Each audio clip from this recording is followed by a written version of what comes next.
संकल्पों को सिद्ध करने की प्रेरणा भी। मैं बहुत ही आदर के साथ माननीय प्रधानमंत्री जी से अनुरोध करूंगी कि अपने आशीर्वादों से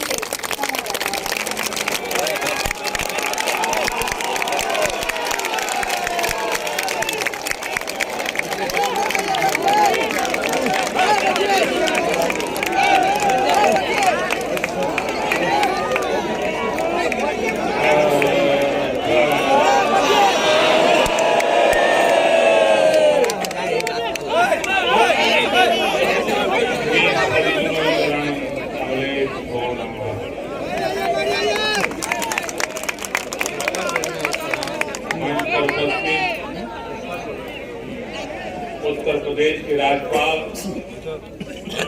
श्रीमती आनंदीबेन पटेल,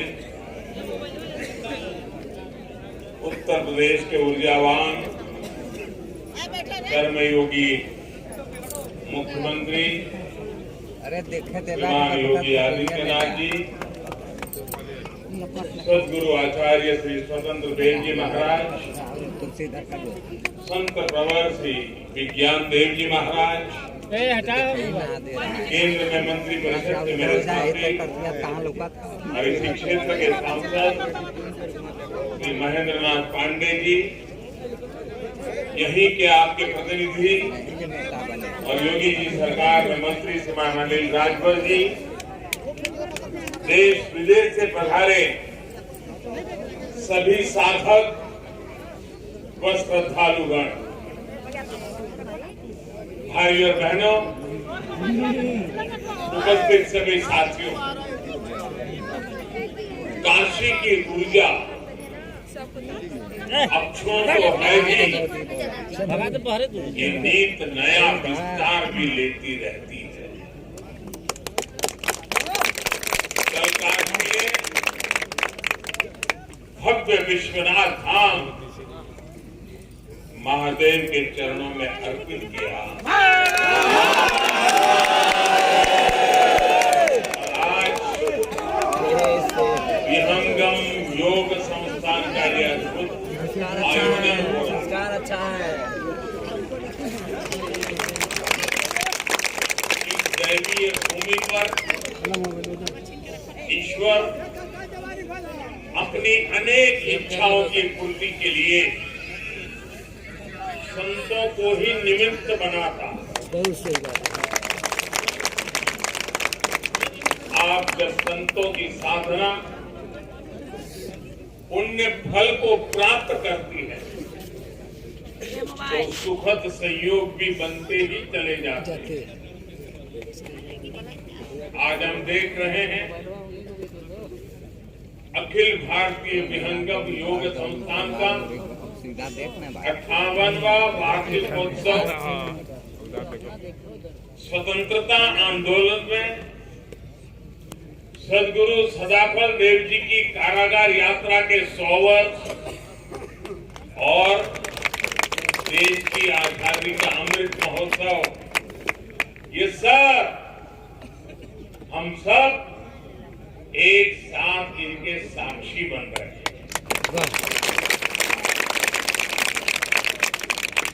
इन सभी संयोगों के साथ आज गीता जयंती का पुण्य अवसर भी है। आज के ही दिन कुरुक्षेत्र की युद्ध की भूमि में जब सेनाएं आमने सामने थी, मानवता को योग, अध्यात्म और परमात्मा का परम ज्ञान मिला था। मैं इस अवसर पर भगवान श्री कृष्ण के चरणों में नमन करते हुए आप सभी को और सभी देशवासियों को गीता जयंती की हार्दिक बधाई देता हूं।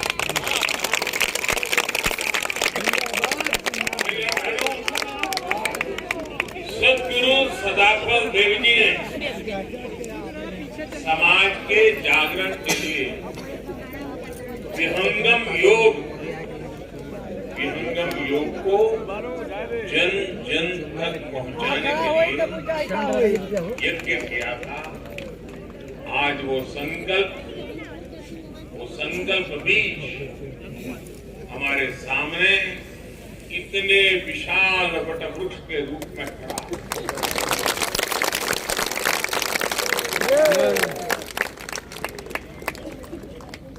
आज 5101 यज्ञ कुंडों के विश्व समाप्ति वैदिक महायज्ञ के रूप में इतने बड़े सहयोगासन प्रशिक्षण शिविर के रूप में, इतने सेवा प्रकल्पों के रूप में और लाखों लाख साधकों के विशाल परिवार के रूप में हम उस संत संकल्प की सिद्धि को अनुभव कर रहे हैं। मैं सदा बलदेव जी को नमन करता हूं, उनकी आध्यात्मिक उपस्थिति को प्रणाम करता हूं। मैं सुरेंद्र देव जी महाराज और विज्ञान देव जी महाराज का भी आभार व्यक्त करता हूं, जो इस परंपरा को जीवंत बनाए हुए हैं, नया विस्तार दे रहे हैं और आज एक भव्य आध्यात्मिक भूमि का निर्माण हो रहा है। मुझे उसके दर्शन करने का अवसर मिला। जब ये पूर्ण हो जाएगा तो न सिर्फ काशी के लिए लेकिन हिंदुस्तान के लिए एक बहुत बड़ा नजराना।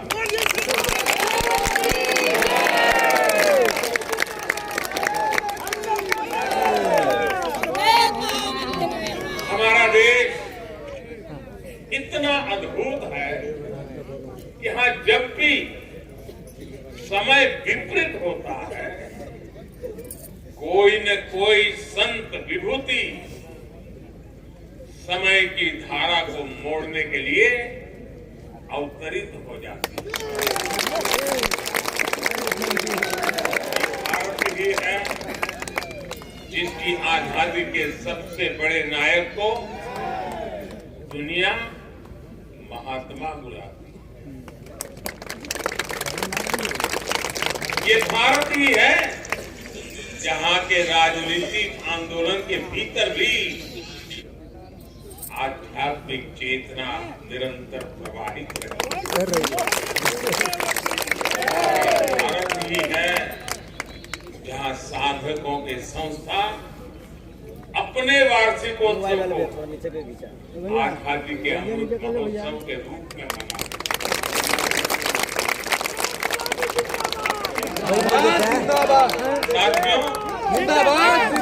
यहाँ हर साधक गौरवान्वित है कि उनके पारमार्थिक गुरुदेव ने स्वाधीनता संग्राम को दिशा दी और सहयोग आंदोलन में जेल जाने वाले पहले व्यक्तियों में संत सदा बलदेव जी भी।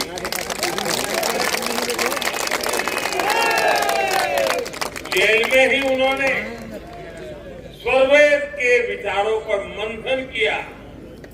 जेल से रिहा होने के बाद उसे मूर्त स्वरूप दिया।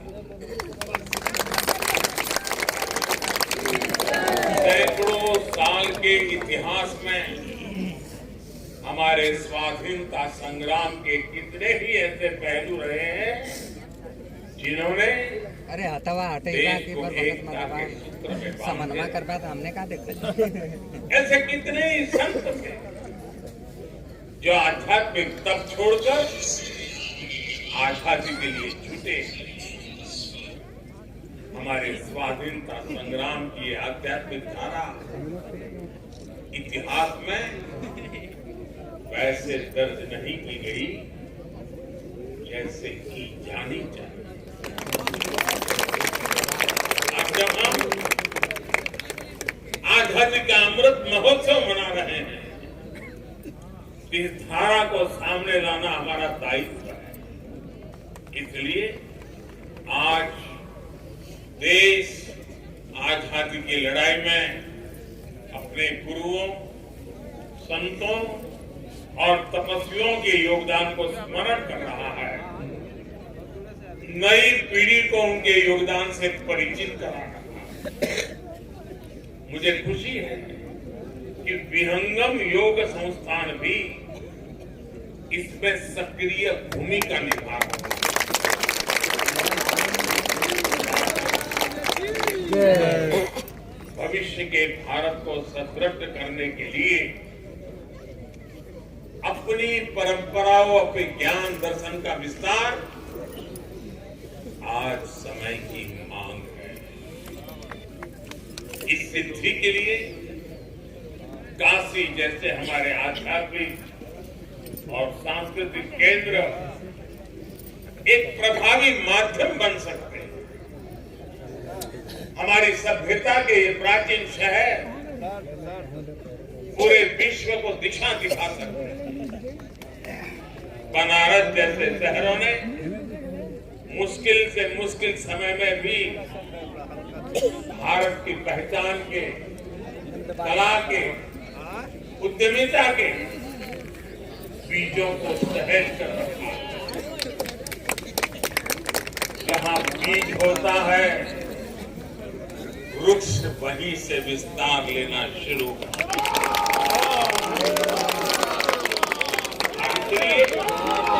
आज जब हम बनारस के विकास की बात करते हैं, फिर से पूरे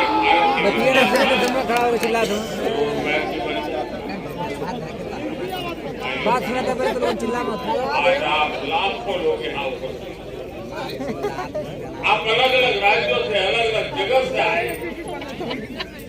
आप काशी में अपनी श्रद्धा, अपना विश्वास, अपनी ऊर्जा और अपने साथ असीम संभावनाएं कितना कुछ लेकर आए।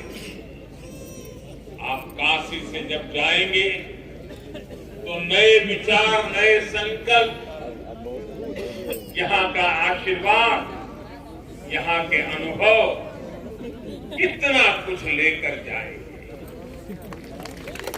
लेकिन वो दिन भी याद करिए, जब आप यहाँ आते थे तो क्या स्थिति थी। जो स्थान इतना पवित्र हो, उसकी बदहाली लोगों को निराश कर, लेकिन आज ये परिस्थिति बदल रही है। आज जब देश विदेश से लोग आते हैं तो एयरपोर्ट से निकलते ही उन्हें सब बदला बदला लगता है। एयरपोर्ट से सीधे नहीं लगती। रिंग रोड का काम भी पूरा किया है। बड़े वाहन और बाहर खत्म कर देगा और बाहर ही निकल जाती है। बनारस आने वाली काफी सड़कें भी अब चौड़ी हो गई।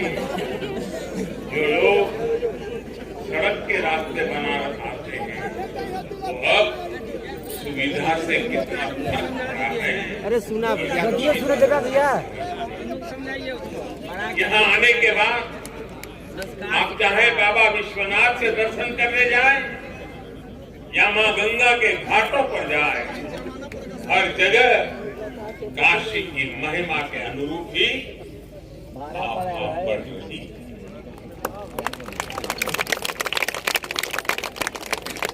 काशी में बिजली के तारों के जंजाल को अंडरग्राउंड करने का काम जारी है। लाखों लीटर सीवेज का ट्रीटमेंट भी हो रहा है। इस विकास का लाभ यहाँ आस्था और पर्यटन के साथ साथ यहाँ की कला संस्कृति को भी मिल रहा है। ट्रेड फैसिलिटेशन सेंटर हो, रुद्राक्ष कन्वेंशन सेंटर हो या बुनकरों, कारीगरों के लिए चलाए जा रहे प्रोग्राम, आज काशी के कौशल को नई ताकत मिल रही है। स्वास्थ्य के क्षेत्र में भी आधुनिक सुविधाओं और इंफ्रास्ट्रक्चर के कारण बनारस एक बड़े मेडिकल हब के रूप में उभर रहा है।